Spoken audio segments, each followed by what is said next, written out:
I don't know how well you can hear me, so I may end up voicing over this, and I don't know if I'm in camera frame or not, but we'll give it a shot.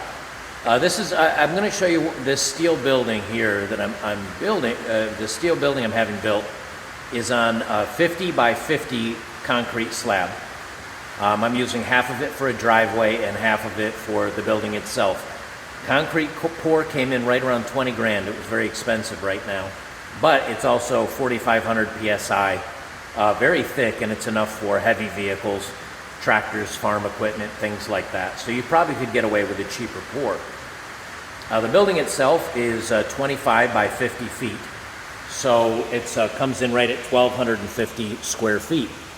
If you were going to do a home like this, and I'm trying not to record, I can't stand too far outside because of the weather. I'll get soaking wet and I'll get water all over my lens, but I'll give you a quick shot of what everything looks like. So here's the 25-foot driveway across there that's 50 feet wide, and then I've got the steel building here that, as you can see, has a larger door in the center, smaller door off the side, and then a walk-in entry. The building itself comes in, again, right around 25 grand or so. So the whole project here, you're looking at about $50,000 so far.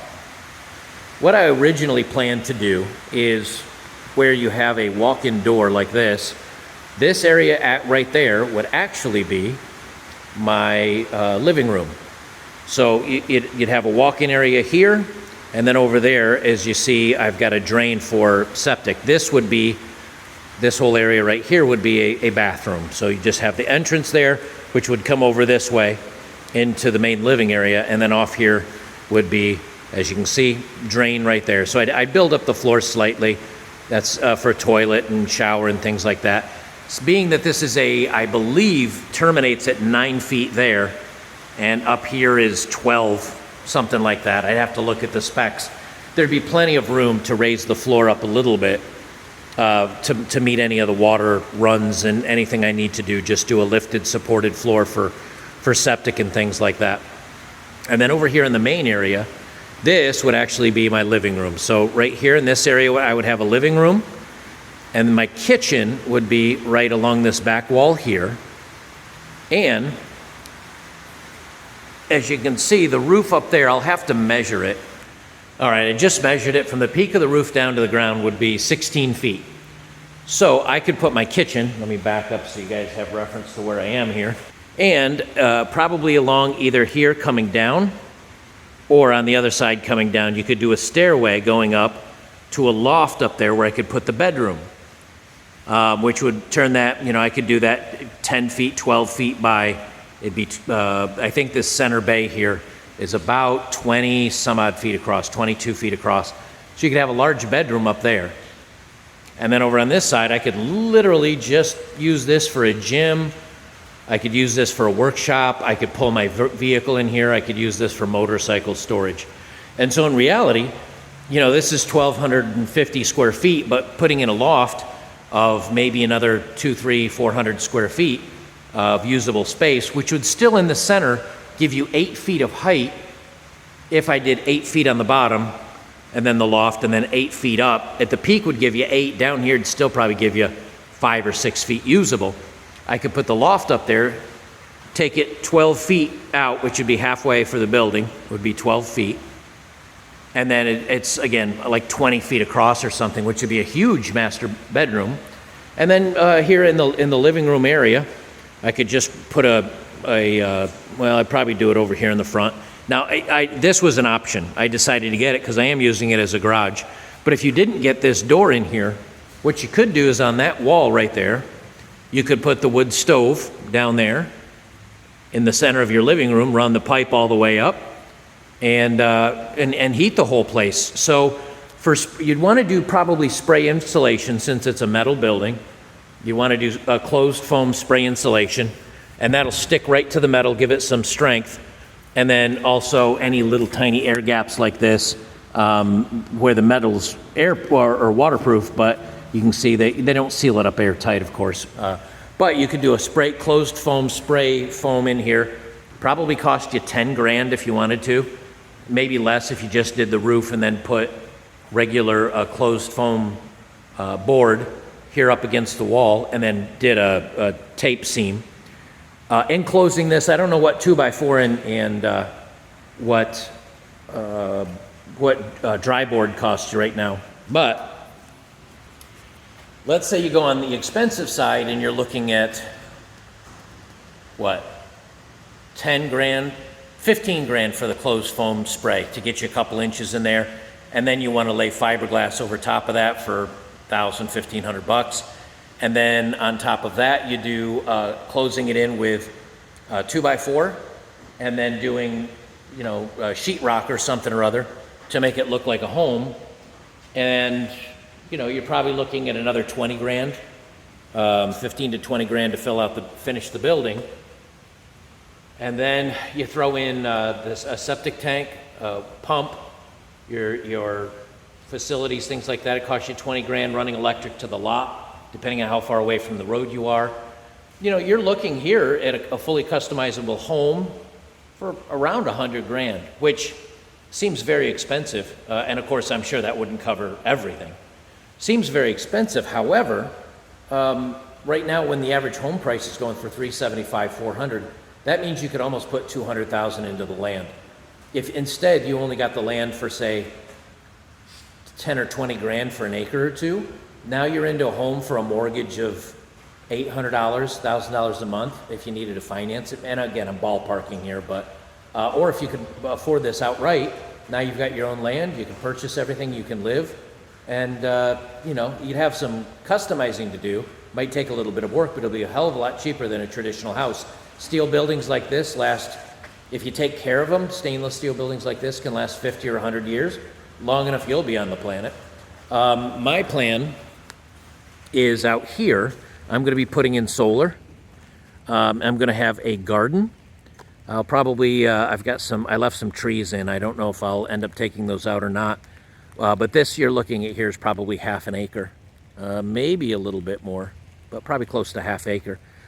Put some bees in, put some food, raised garden beds, things like that.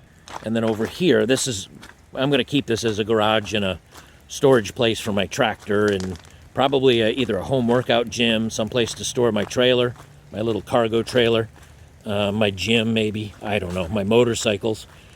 I'll probably still insulate it with closed foam board because that's cheaper than spraying, although I may spray the roof. And then down here is where my house is going to go. This pile of wood is probably 16 feet high, same height as you saw inside the storage area there, or my metal garage. This is about 16 feet high. This is all hardwood that they've cut down from the property, so this will be getting chopped up, and this will be and then I'm going to put it in the steel building to season.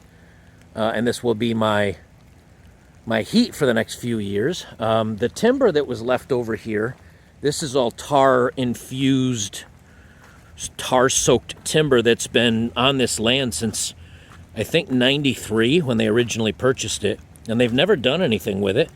But because it's been injected with tar or soaked in tar or whatever they do, these are still good. I mean, there's some rot on them a little bit, but I could still use them for something non-structural. And these are wide. These are probably 10 inches by maybe 20 inches, 24 inches, something big. Anyway, here's where the property, I got to clean all this crap up. But here's where the property is going to come in, the main home. And you can see they've got all the orange stakes out here. So the front of the home is going to be facing off in that direction. And then I'm going to have the master bedroom on the right from this direction. So here's my garage. So this is actually the back of the house. 2-car garage here, and then a little breezeway up into the home. Master bed and bath on the right-hand side. Kitchen, living room in the center.